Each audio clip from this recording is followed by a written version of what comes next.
You already have everything you need. Stop waiting and start now. Don't wait for tomorrow, start today. It's hard to find motivation sometimes in these moments, and it's easier to defer that to the future and think, oh, on Monday I will have more motivation.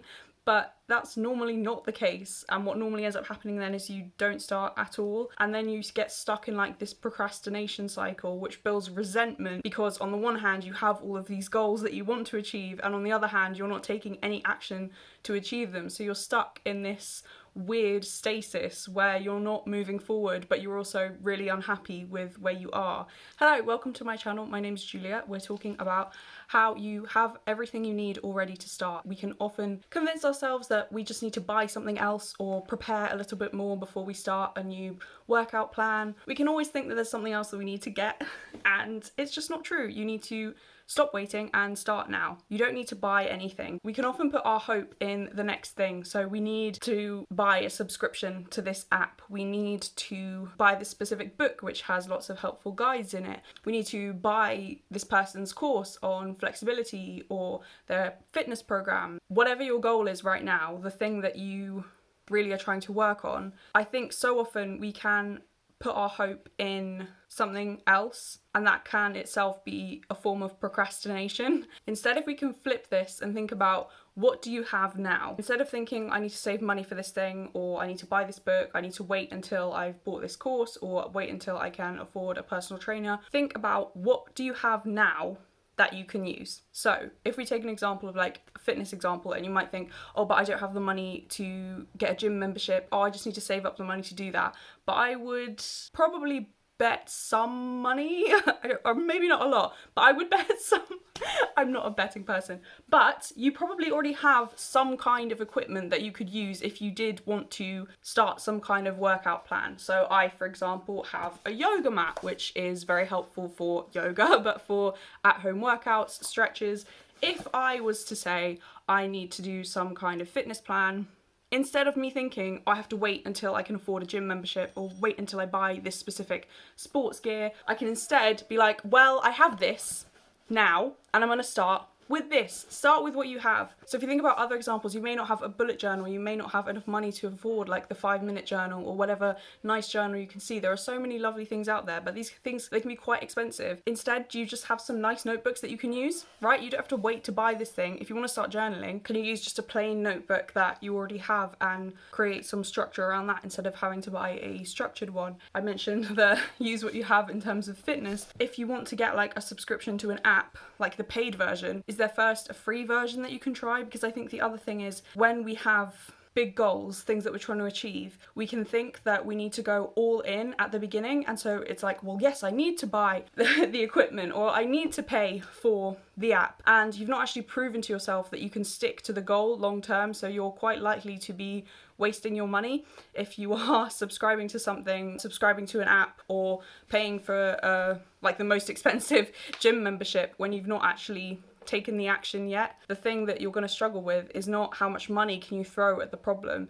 The thing that's going to be the issue is the motivation, or at least the discipline, day in, day out.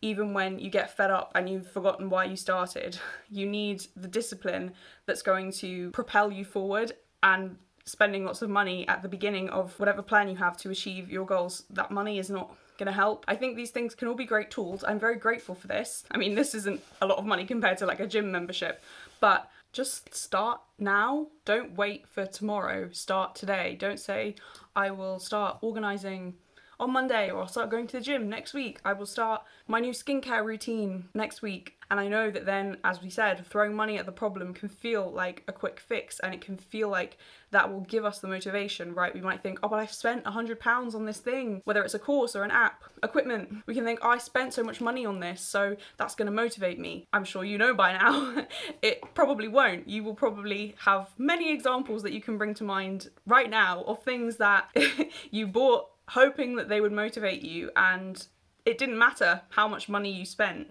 when it came down to it, you either did or didn't want to do the thing, whether it was you bought something in a size smaller hoping that that would motivate you to lose some weight, or you bought something more out of step with your usual style because you hoped that that would encourage you to be a bit braver with the things that you wore, and you just never wore these things. Like, they didn't act as a motivation. It's so easy to think that, oh, if I buy this, that might help, but it's really only going to come down to you and how you show up every day. It's not about, oh, today I feel really motivated, so I'm going to buy this and it will like safeguard my motivation in the future.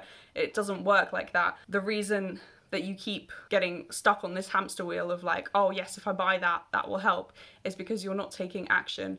And it can be really scary. If you have like a big goal, like whether it's to lose weight or to start your own business or to improve your fitness, these can be really overwhelming because you're trying to imagine something that hasn't happened yet. Like, you're trying to create a future now. Particularly if we take something like weight loss, you might look at the way that you look now and think, how on earth am I going to, in a year or in 6 months, be this completely different person? But if you've done this in the past, if you've lost weight in the past, you know that it's possible, but it feels really intimidating and it feels like it's not possible. You're like, how is that also me? The way to get past that kind of overwhelm is to take action. I mean, to me, everything is about like taking the action. I don't care what you say or what you tell yourself. It's all in the action. We are so good at telling ourselves the story of, I'm doing okay, or things are fine right now, or I am a good friend, or I am a good person. It's like, do your actions actually back that up? Like, can you sit with yourself and be reflective, not necessarily critical, but maybe also critical, and think, wait, am I being a good friend at the moment? Am I making the right choices if I want to lose weight, improve my fitness, clean up my room, become my dream version of myself, or become like this ideal version of myself? It's hard to ask ourselves these questions because it feels very uncomfortable when you're faced with the reality that maybe you're not actually any closer. Maybe, if anything, you're further away, and that's because you're not facing yourself and you're not taking action. And I know it's really hard, but I wanted to make this video because you already have all you need. You don't need to buy anything else. You don't need to wait for Monday or a new week, a new month. Yes, these times can be great to reflect on what's happening, but you don't need to wait for them to start. You can just like take a deep breath and be like, okay, maybe the first half of the day, like this applies to anything, like not just goals like that, but if you've had a really rubbish morning, it can be so easy for that mood to bleed into the rest of the afternoon, and for you to just be like, well, today's rubbish and I feel awful and this thing happened and I'm in such an emotional state and it's just everything's going wrong. And don't get me wrong, sometimes you can have those days where it's just like everything is going wrong, but you can just take a deep breath and be like, yes, it's been rubbish so far, but from this point on, I am going to try and have a better day, and I am going to have a better day. That is as simple as you need to make it. Whether you're like, right, I'm going to go for a run today, or I'm going to get in shape. Just take a deep breath and then go do that thing. You don't have to buy a new workout set or new equipment. You don't have to buy a specific book, like get the book out of the library if you want, or ask your friend to buy it for you for your birthday or something. Like, you don't have to wait for these things in order to start working on whatever your goal is. Not tomorrow, start today. Take a deep breath and be like, I am for the rest of the day committed to this goal. I have a video, Start Where You Are or Stay Where You Are, which I will leave on the screen because that deals with similar themes to this one. I will also leave my video, Act the Way You Want to Feel, because that ties in nicely with what I'm saying about how it's so important to take action. And I talk in that video more about the relationship between discipline, motivation, taking action and achieving what you want. Thank you so much for watching. God bless, and I will see you in the next one.